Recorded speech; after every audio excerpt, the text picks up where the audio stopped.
kehidupan sehari-hari di sekitar kita. Ada orang yang hidupnya bikin ini susah, ini gagal, ini nggak berhasil. Betul nggak? Ada orang yang ini mudah. Kadang-kadang orangnya goblok tapi hidupnya mudah banget sih. Betul nggak? Jadi supir taksi ya laris. Betul nggak? Dagangan warung ya laris. Anaknya sekolahnya lancar saja. Ini profesor doktor tapi masya Allah udah pangkatnya nggak naik lagi. Iya kan? Udah anaknya juga terlibat narkoba lagi segala macam. Iya. Ini kiai yang alim alama nggak mendapat dukungan masyarakatnya. Ngomong aja nggak denger kok sulit. Sampai mati saja nggak ada yang mau ngubur. Iya. Sampai Pak lebihnya itu ngebayar. Siapa yang mau? Nggak ada yang mau. 1 juta? Enggak. Kenapa jadi begitu? Jadi sebetulnya siapa yang mempersulit, siapa yang mempermudah? Sebetulnya kita sendiri yang mempersulit, kita sendiri yang mempermudah. Allah mengatakan bahwa Wallahu bizallamin lil abid walakin anfusahum yazlimun. Allah tidak pernah menganiaya hambanya. Mereka sendiri yang menganiaya kok. Wa ma anzalna 'alaikal qur'ana litasqa. Kami turunkan Al-Quran kepadamu bukan membuat kamu susah, tapi membuat kamu bahagia. Tapi kenapa sekarang kamu jadi susah, berdebat, berbantapat dengan dalil-dalil Quran, menjadi bertengkar, disuruh siapa? Nah, itulah makanya saya ingin menjawab bahwa kalau kita ingin hidup ini mudah, nyaman, ilmunya kan ditanya di mana? 1, lepaskan diri kita dari ketergantungan kepada siapapun. Jangan mengandalkan pamanmu yang jadi gubernur. Jangan mengandalkan kakakmu yang jadi jenderal. Jangan mengandalkan kemampuan dirimu sekalipun. Sebab ketika orang terlalu mengandalkan kemampuan dirinya, ketika gagal dia akan mengalami kecewa berat. Ya, ada orang suruh CPNS nih, nggak usah dah, udah maju aja, dia mah untung-untungan dah. Ya, yang penting saya nggak bisa, daftar aja. Ya udah deh, daftar, tapi yang nggak tahu lah gitu. Dia tidak mengandalkan kecerdasannya, ya lulus ya syukur, ya enggak ya udahlah nggak apa-apa. Yang satu terlalu yakin, aku ini dari SD ranking 1, 6 tahun ranking 1, SMP ranking 1, dia yakin, ternyata tidak lulus, langsung beli begon, stres, kecewa. Tetapi yang tidak mengandalkan kemampuan dirinya ternyata nggak lulus. Dari dulu juga gue bilang nggak mampu gue ini. Dari dulu juga udah bilang nggak mampu. Dia nggak kecewa. Jangan kau sakiti dirimu sendiri. Begitu juga bergantung at-ta'alluq, ya. At-takhalus min at-ta'alluq, membebaskan diri kita dari ketergantungan. Orang lain tuh jangan dijadikan tempat bergantung. Percayalah, di penghujungnya akan mengecewakan. Orang lain ini akan membantu kita itu kalau ada, betul nggak? Bang, tolong dong pinjam 1 juta. Ya kalau ada, kalau nggak ada bisa betul nggak? 1, orang lain membantumu banyak persyaratan. 1 kalau ada, udah. Nah sekarang dia ada, nggak otomatis ada dikasihkan. Ditanya, lihat dulu dia lagi membutuhkan enggak. Kalau dia butuh sendiri nggak bakal dikasihkan sama lu. Betul nggak? Kita uang punya, anak lagi sakit, bantu kamu atau ya rasanya? Satu, kalau ada.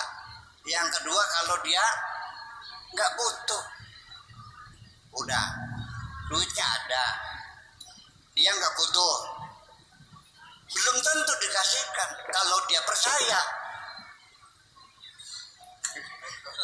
kalau dia percaya nggak dikasih juga.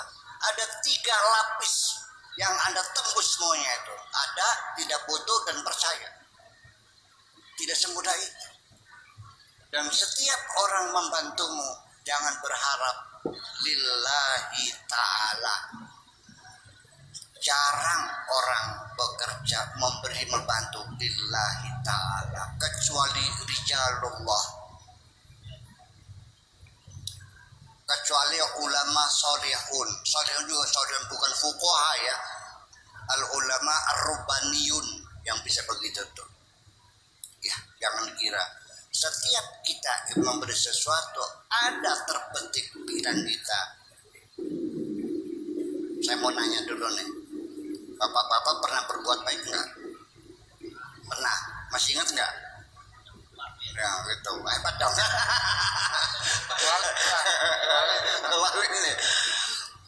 Ketika engkau menjawab masih ingat, nah ketika kebaikanmu yang masih engkau ingat itu pertanda kebaikanmu belum diterima oleh Allah. Karena masih rawan akan diungkit kembali. Betul enggak? Akan digugat kembali. Lu lupa ya sama kebaikanku dulu. Kalau enggak gue tolong, lu udah mampus dari dulu tuh. Nah, loh. Termasuk juga siapapun selalu kebaikannya. Sebaliknya, orang yang berbuat baik pun ya, yang diberi kebaikan juga akan diungkit-ungkit. Yang berbuat baik pun juga akan kecewa. Saya mau nanya ibu-ibu, ketika anak-anak kita nakal melawan sama kita, sakit hati enggak? Lah iya. Kenapa sakit hati? Karena engkau merasa menyusui, engkau merasa nyebokin, engkau merasa membesarkan. Kecewa sekali. Kenapa kecewa? Karena kita merasa berbuat baik. Jangan dikira bahwa kesengsaraanmu, sakit hatimu adalah munculnya dari kebaikan-kebaikanmu sendiri. Iya kan? Kalau yang ngelawan anaknya orang lain sakit hati nggak? Ya enggak sih. Nggak ada urusan. Nah itulah makanya seorang istri kenapa sampai dia stres melihat suaminya selingkuh? Tahu suaminya apa? Karena dia merasa berbuat baik, ngurusin dia, ngasih makan, nyebokin, cebokin. Iya kan? Ya, nyuciin bajunya lah gitu, masakin buat dia. Kecewa. Kalau yang selingkuh suaminya orang lain sakit hati enggak? Ya enggak. Jadi penderitaan kita munculnya dari kebaikan-kebaikan kita. Makanya Nabi bilang, ittaqi syarra man ahsanta ilaik. Waspadalah kejahatan orang yang pernah kau baiki, karena kau akan sakitnya luar biasa. Itu satu. Yang kedua, yang bikin kita jadi serba sulit ini, satu tadi, lepaskan ketergantungan, kemampuan kita, bantuan orang, pertolongan orang, mengandalkan jabatan sebagai itu. Yang kedua, kita harus ibtiad anil awaiq, menghindarkan kita dari hal-hal yang nantinya menimbulkan kesulitan. Artinya kita di tengah perjalanan mudah tergoda, akhirnya kita lupa dengan tujuan pokok kita. Ini banyak terjadi ketika engkau punya tujuan yang baik. Tujuannya ikhlas, benar, tolong dikawal, jangan lengah. Sebab belum tentu awalnya niatnya baik sampai akhiran baik. Di tengah perjalanan niat baik kita sudah dirampok oleh setan dan kita tidak tahu.